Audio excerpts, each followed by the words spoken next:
Jai Hind everyone. I am your SST teacher and I welcome to all of you in my class.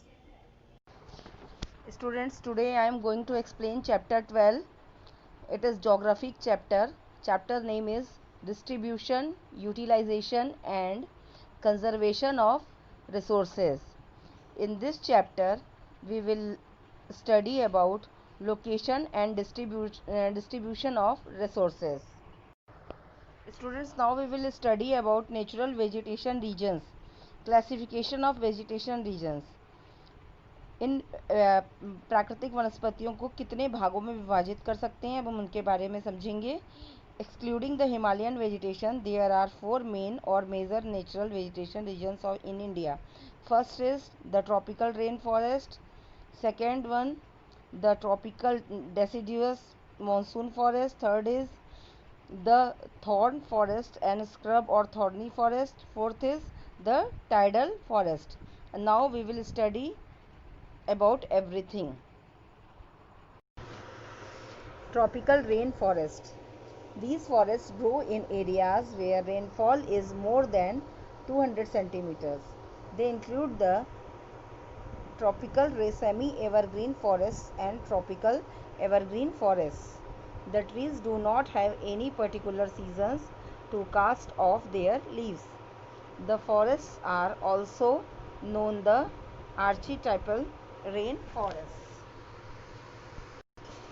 The important varieties of trees are rosewood, mahogany, bamboos and sandalwood.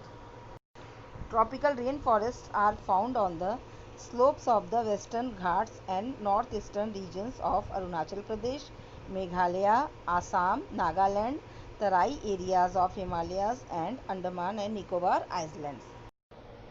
Tropical deciduous forests. Trees are the most widespread forest of India. They are also called the monsoon forests and spread over the region, receiving rainfall between 200 centimeter and 70 centimeter.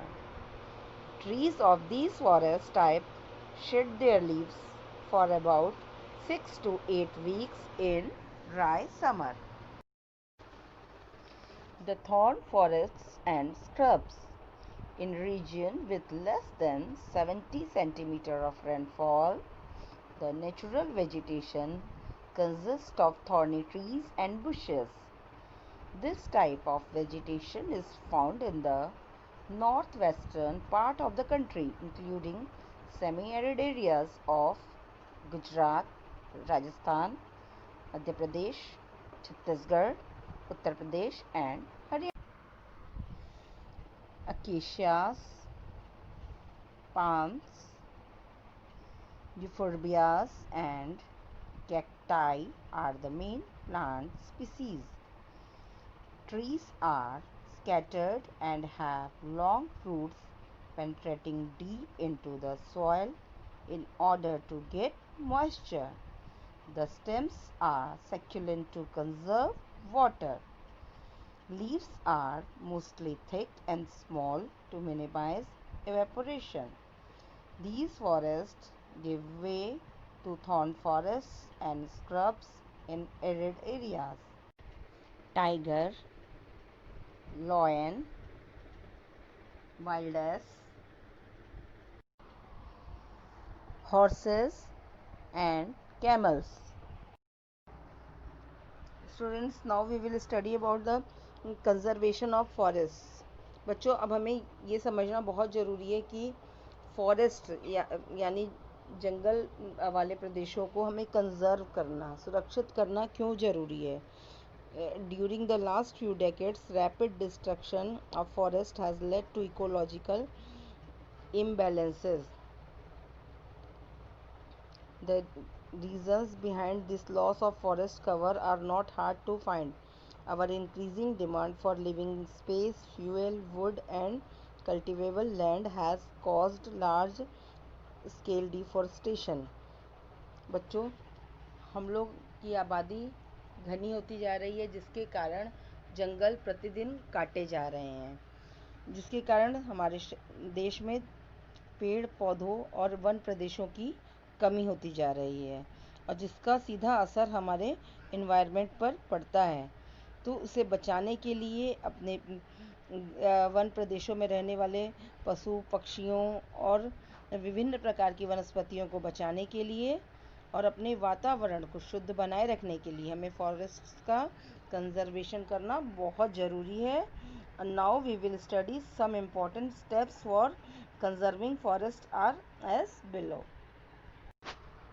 So student, first is afforestation. Large scale planting of trees or afforestation is the most important step in conservation of forest. बच्चों, अगर हमें forest को conserve करना है तो इसके लिए बहुत ज़रूरी है कि हम ज़्यादा से ज़्यादा प्लांटेशन पे जोर दें और ज़्यादा से ज़्यादा पेड़ पौधे लगाएं। Next point is control on urban growth. A large number of trees have been destroyed for the expansion of new cities. तो बच्चों, ज़्यादा से ज़्यादा हमें अर्बन ग्रोथ पे भी कंट्रोल करना पड़ेगा, क्योंकि ज़्यादा से ज़्यादा शहर बनाने के लिए कारण ही इन वनों को काटा जा रहा है. So there is a need to control urban growth. Next is grazing and agricultural practices. Grazing and agricultural practices such as shifting cultivation, which causes forest land to wither, must be discouraged. There should be control on grazing of domestic animals. तो हमें अपने पालतू पशुओं को इधर उधर खेतों में ग्रेस करने से भी रोकना होगा.